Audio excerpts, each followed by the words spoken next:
Munchausen syndrome by proxy, MSBP, where the patient is not the person suffering from the symptoms, but rather the abuser, most often the mother or a primary caregiver. The abuser deliberately fabricates, exaggerates, or induces real physical injuries or illnesses in someone under their care, usually a child. What is striking here is that the motive is not necessarily financial. It is a deep-seated psychological compulsion. The abuser becomes addicted to the role of the hero or the sacrificial victim. They crave the admiration of doctors, the sympathy of neighbors, and the attention of the community. To achieve this, they are willing to turn their child's body into a laboratory for painful experiments, using sharp intelligence and a chilling ability to lie that can deceive even the most skilled medical professionals.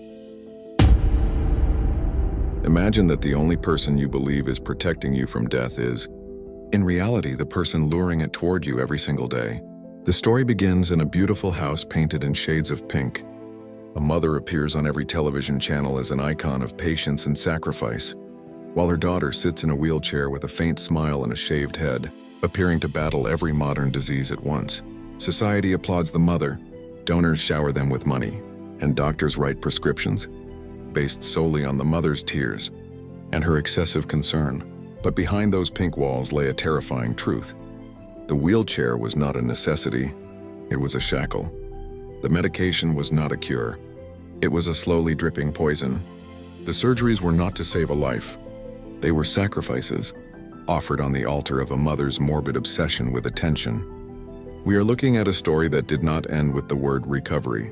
Instead, it ended with a piercing scream in the dark, a murder that was, in its essence, a suicidal attempt to survive.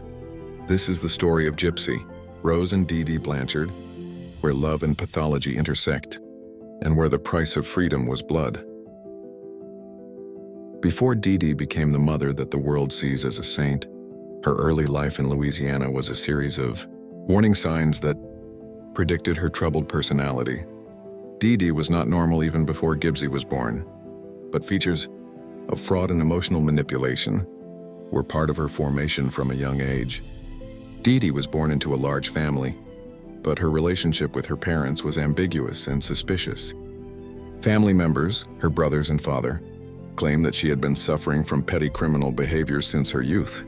She was known for pathological lying and stealing simple things, not for her need for money, but rather as a kind of control or attention grabbing. There are shocking stories told by her family members about that period, although not legally proven, but they paint a picture of a horrifying pattern of behavior. Her mother. It is rumored among family members that Dee Dee was abusing her mother, Emma, before her death, and suspicions even reached the point of accusing her of putting toxic substances in her mother's food to make her sick and control her, which is the same recipe that she later applied to her daughter.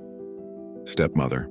After her mother's death, Dee Dee tried to live with her father and his wife, and it is said that she tried to poison her stepmother by putting a pesticide or chemicals in her food, which led to the woman's chronic illness that nearly killed her. At the age of 24, Dee Dee met Rod Blanchard, then just 17 years old.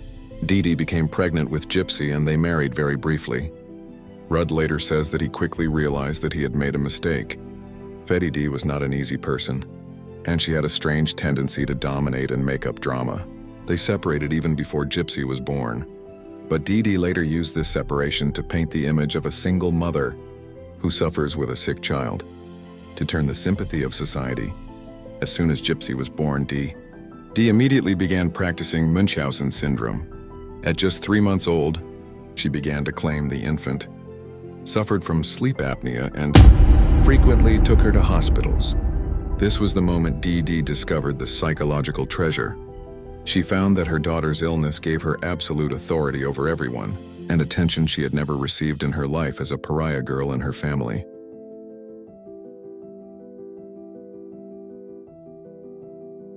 Gypsy Rose Blanchard was born on July 27, 1991, in a local Louisiana hospital. At that moment, everything appeared normal.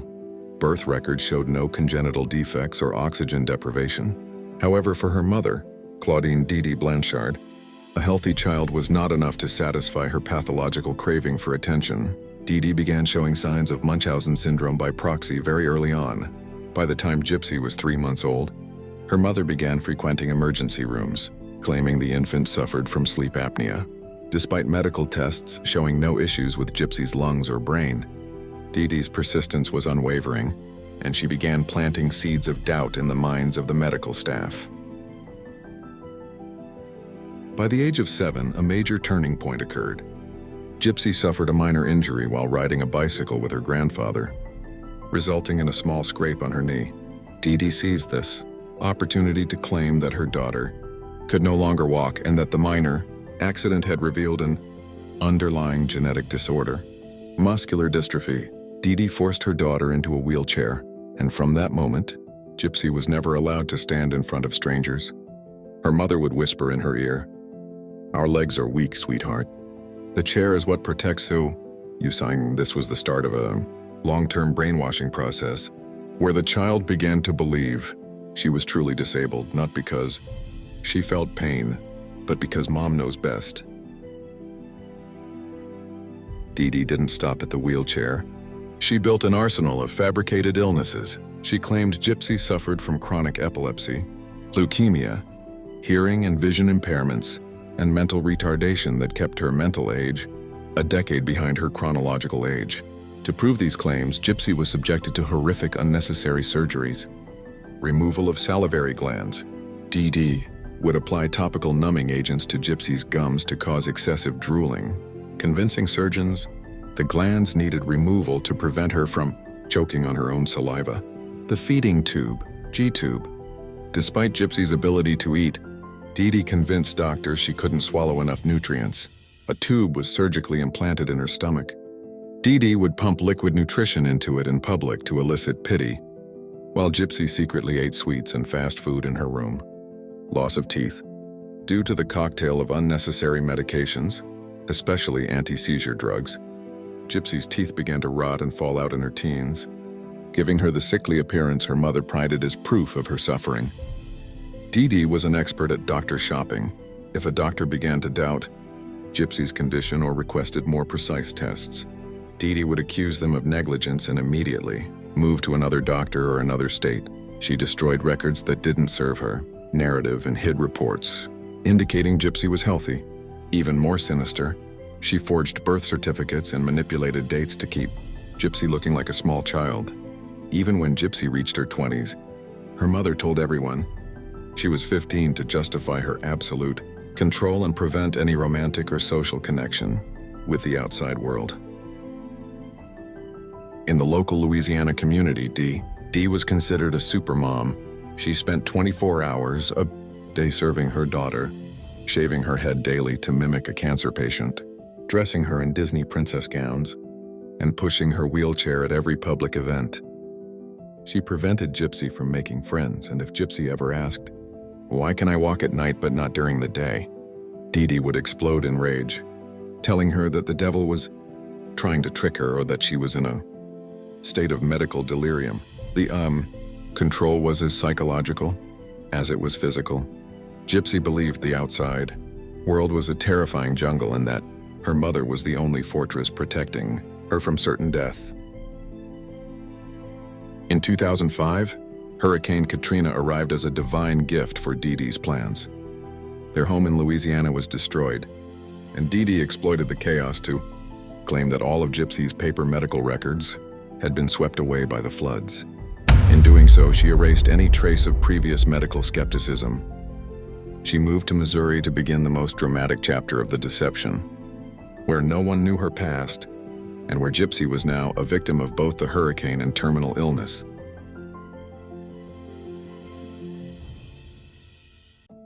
Prison, 2005-2012.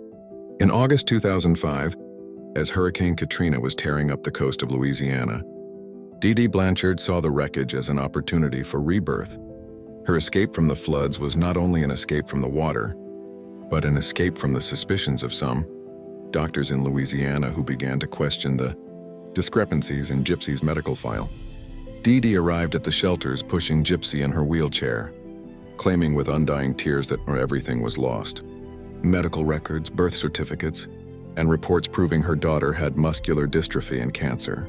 This contrived loss was the golden instrument that gave Dee absolute power to rewrite Gypsy's medical history from scratch, without anyone daring to lie to her grieving, displaced woman.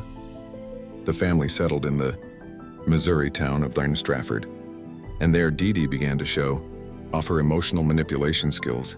Dee was not asking for money directly, but rather displaying her struggles in a way that made the community feel guilty if it didn't help her. The community quickly responded. Habitat for Humanity built a bright pink house for them, designed with special wheelchair walkways. This house was not a home, but a young theater in which Gypsy stars as a dying child, while Dee plays the role of the saint protector. Inside this house, the details were terrifying. Dee would hang pictures of Gypsy completely bald around every corner, filling the shelves with thousands of boxes of medicine and medical equipment to convince any visitor that this place is a hospital annex rather than a family home. At this point, Dee reached the height of her professionalism. She would take Gypsy to new doctors and tell them heartbreaking stories about her lost medical history, because doctors by nature tended to believe the mother, especially if she seemed expert in medical terms. They began prescribing medications and treatments based solely on the mother's account. During this period, Gypsy underwent surgeries to install feeding tubes directly in her stomach, surgeries to modify the tendons of the feet, which she had nothing to do with, and operations in the ears and eyes. Dee would force Gypsy to take epilepsy medications and sedatives that were causing her constant inactivity, making Gypsy appear so mentally behind in front of people, which served Dee's goal of keeping her daughter under her legal guardianship even after she reached adulthood. Behind closed doors, life was a hell of contradictions. Gypsy was forced to sit in the wheelchair all day, but at night, Dee would occasionally allow her to stand inside the room just to eat snacks. She would then brainwash her, saying, "You are strong now because of my medicine, but if you go outside, you will die." Dee monitored Gypsy's every breath. She denied her a phone, internet access, and even friendships with neighborhood children. If Gypsy showed any sign of health, such as walking a few steps in front of a visitor, Dee would punish her with beatings or by handcuffing her to the iron bed for days, withholding food and telling her that God will punish her for lying about her illness. Gypsy became a highly successful investment project. Dee secured countless donations, entirely free trips to Disneyland where Gypsy was treated like a sick princess, meetings with celebrities, and free flights. Dee was brilliant at playing the role of the mother who never sleeps, and she insisted on keeping Gypsy in a grotesque, infantile state, exaggerated pink clothes, plastic tiaras, and babyish voices. Even though Gypsy was a young woman in her 20s, this gap between her actual age and her appearance evoked donor pity and generated massive funds, which Dee spent lavishly on herself and home luxuries, while Gypsy remained deprived of basic rights like education or even going to the park. Between 2010 and 2012, the tables began to turn. Gypsy noticed her teeth were rotting and falling out due to the medication, yet she felt no pain in her muscles when she stood up. She began to doubt the official narrative. One night, she managed to access an old computer in the house, and from there she began to discover the outside world. She researched the symptoms of her alleged illnesses, only to find they didn't apply to her. This awareness was a time bomb. Gypsy realized she wasn't sick. She was being kidnapped by her own mother. With every new trip to the doctor, Gypsy felt nauseated, not from illness, but from the weight of the lies she was forced to hear and repeat for fear of her mother's whip waiting for her at home.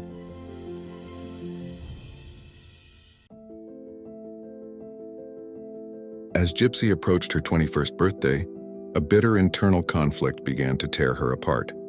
While the world saw her as a wheelchair-bound 15-year-old child due to her mother's forgery of her birth certificates, her body and mind were screaming the truth of her womanhood and maturity.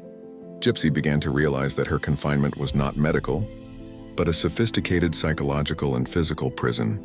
She noticed that Dee became increasingly aggressive whenever Gypsy tried to assert her independence. Her mother would resort to handcuffing her to the iron bed, hissing poisonous words, "Without me, you are nothing. Without me, you will die within days."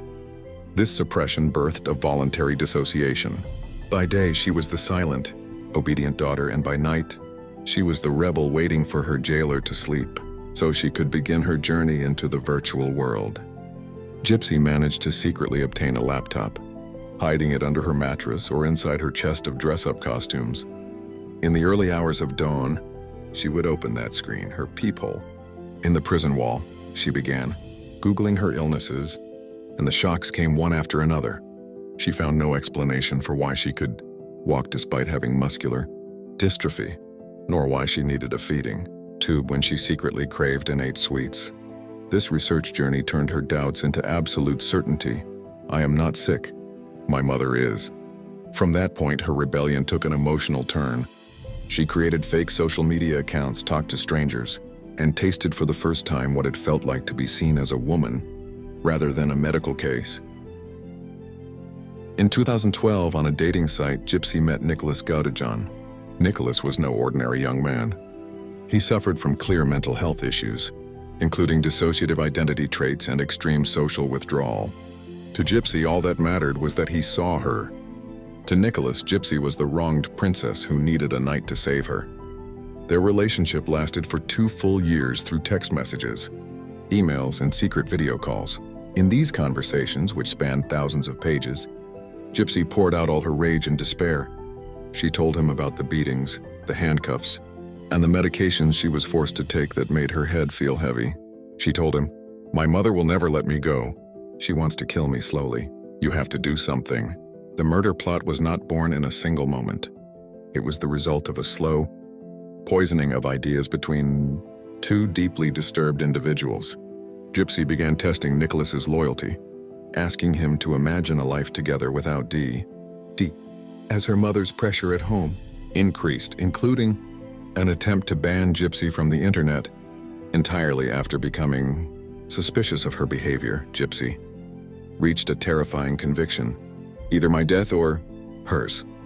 Gypsy began grooming Nicholas for the role of a hitman. Under the guise of love and sacrifice, she sent him pictures of knives that could be used and discussed her mother's sleep schedule and how he could sneak into the house without being seen by the neighbors in their quiet Missouri suburb. During this stage, Gypsy lived a double life. In public, she wore Disney princess outfits and spoke in a high-pitched, childish voice. Behind the screen, she spoke with bold language and planned a cold-blooded murder. She asked Nicholas to adopt evil or strong personas in their chats to desensitize him to the idea of violence. She told him she would leave the front door open and hide in the bathroom so she wouldn't have to face her mother's eyes during the stabbing. This rebellion behind the screens was the laboratory where the crime was formulated, where technology turned from a means of entertainment into a tool for criminal coordination between a desperate victim and a troubled rescuer. In late 2014, Dee Dee's cruelty reached its peak. She discovered that Gypsy was communicating with a man, so she chained her to the bed for 2 consecutive weeks, smashed her computer in front of her eyes, and threatened that if she tried to contact him again, she would have doctors remove something else from her body. This was the straw that broke the camel's back. Gypsy realized her mother was willing to completely destroy her body just to maintain control. It was then that Gypsy sent her last coded message to Nicholas via a secret old phone. "It's time. Come and save me or forget about me forever."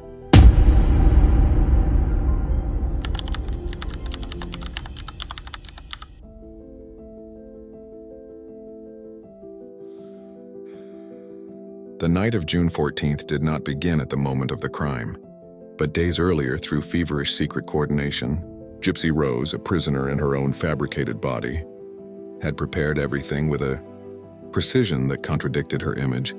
As a naive child, she secretly purchased a set of rubber gloves and a sharp knife from Walmart, hiding them in her room amidst her stuffed animals and paper princess dresses. Nicholas Godejohn had already arrived in the area and settled into a nearby hotel. Their communication was conducted through short, encrypted text messages, with Gypsy waiting to give the go signal, based on her mother's strict routine of medication and sleep. That evening, Dee Dee performed her usual rituals. She gave Gypsy the customary cocktail of medications that cause lethargy and helped her move from her wheelchair into bed.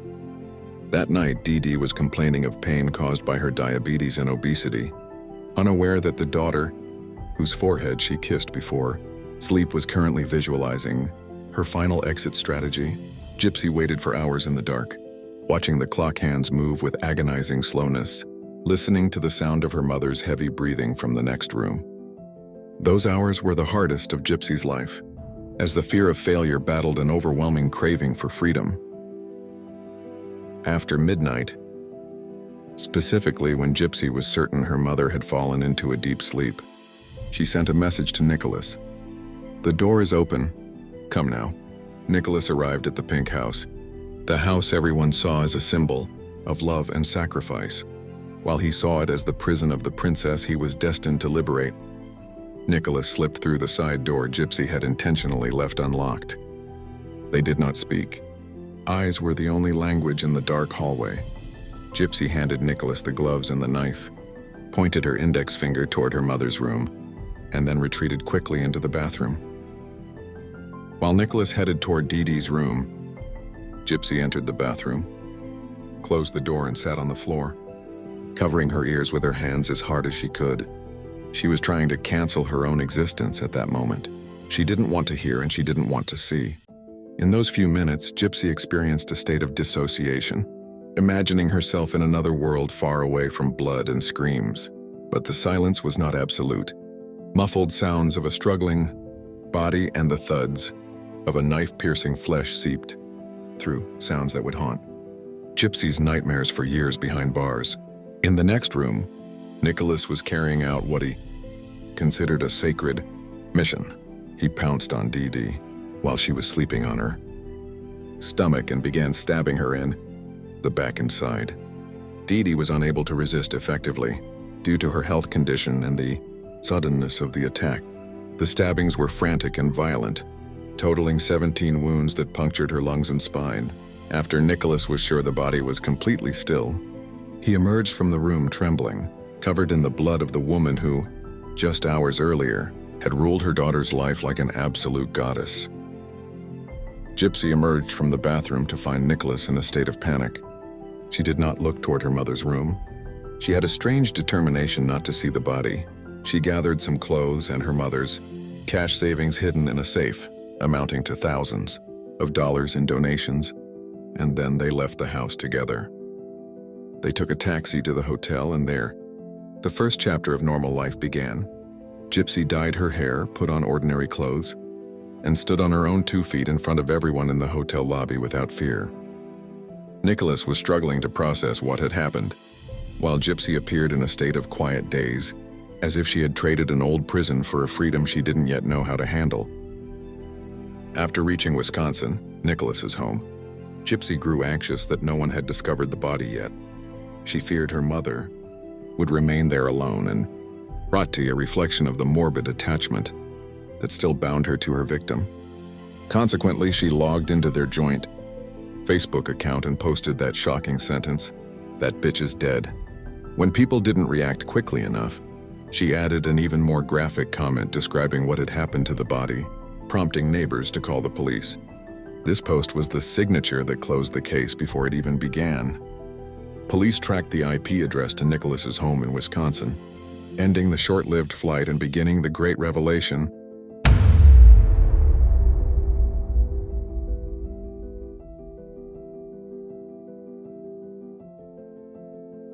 When the paralytic walked. A few days after the crime, in Wisconsin, police raided the home of Nicholas Godejohn based on the tracking of the infamous Facebook post. The shock that rocked the officers and eventually the entire world was the sight of Gypsy Rose Blanchard walking steadily on her own 2 feet, speaking in a confident voice and eating normally. There was no need for a wheelchair, no feeding tube, and no oxygen tanks. At that moment, the mask fell off the largest medical fraud in modern history. Gypsy and Nicholas were taken into custody, where Gypsy began to recount a story that investigators initially found impossible to believe, a story of a mother who didn't heal her daughter, but poisoned her and cut into her body with scalpels for no medical reason. A story of a pink prison with walls lined with fake sympathy. While Gypsy was in custody, the defense team, led by attorney Michael Stanfield, began digging into the past that Dee Dee had tried to bury with Hurricane Katrina. The findings were horrifying. Lawyers discovered that Gypsy had undergone more than 40 unnecessary surgeries and treatments. They found notes from at least one physician, Dr. Bernardo Flasterstein, who had written in 2007, "I find no evidence of muscular dystrophy. I suspect the mother has Munchausen syndrome by proxy," but no one had acted on that note at the time. Investigations revealed Gypsy was injected with substances to induce seizure-like symptoms, and that Dee Dee had convinced doctors Gypsy had a mental age that made her unable to understand her condition, leading doctors to speak only to the mother while completely ignoring the child. In the courtroom, public opinion was split. One side saw Gypsy as a manipulative killer who used a troubled young man to carry out her crime. The other saw her as a victim of systematic torture who found no way to survive except through blood. The Missouri prosecution realized the difficulty of convicting Gypsy of first-degree murder given the scale of abuse she suffered. Consequently, a unique plea deal was reached. Gypsy pleaded guilty to second-degree murder in exchange for a 10-year sentence, the minimum possible. For the charge, Nicholas Godejohn faced a different fate. The court deemed him the actual perpetrator who had the choice to refuse, and he was sentenced to life in prison without the possibility of parole, a verdict that still sparks debate about disparate justice in this case. In a shocking paradox, Gypsy frequently stated that her life in prison was freer than her life with her mother. She said, "In prison, I am allowed to walk, I am allowed to eat, and no one forces me to take medications that make me feel dizzy." During her 8 years in prison, Gypsy began a journey of psychological healing. She learned how to be an independent woman, took care of her physical health, her hair grew back and her body became healthy, and stopped using a wheelchair entirely. Gypsy became a star in prison, receiving thousands of letters from fans and victims of similar circumstances. In 2022, she married Ryan Anderson, a teacher who contacted her via mail, a move some saw as a search for security, and others as a late exploration of romantic life. On December 28, 2023, in the early morning hours, Gypsy Rose Blanchard left the Chillicothe Correctional Center in Missouri after serving 85% of her sentence. Her release was a massive media event. She found herself before a world obsessed with her story, gaining millions of social media followers within hours. Gypsy did not emerge merely as a former convict, but as an icon for survivors of domestic abuse. She began posting videos discussing the importance of awareness regarding Munchausen syndrome by proxy, released a book, and participated in a new documentary series telling her own version of events away from the pressures of the court. Life after prison has not been entirely rosy. Gypsy faced the pressures of extreme fame, criticism from those who feel she glorifies her crime, and personal challenges that led to her separation from her husband, Ryan, shortly after her release. However, Gypsy, who spent 24 years of her life playing the role of the sick girl, decided never to act again. She is now trying to build a new identity as a woman in her 30s, learning the simplest life, skills such as driving, shopping, and making decisions without anyone's permission.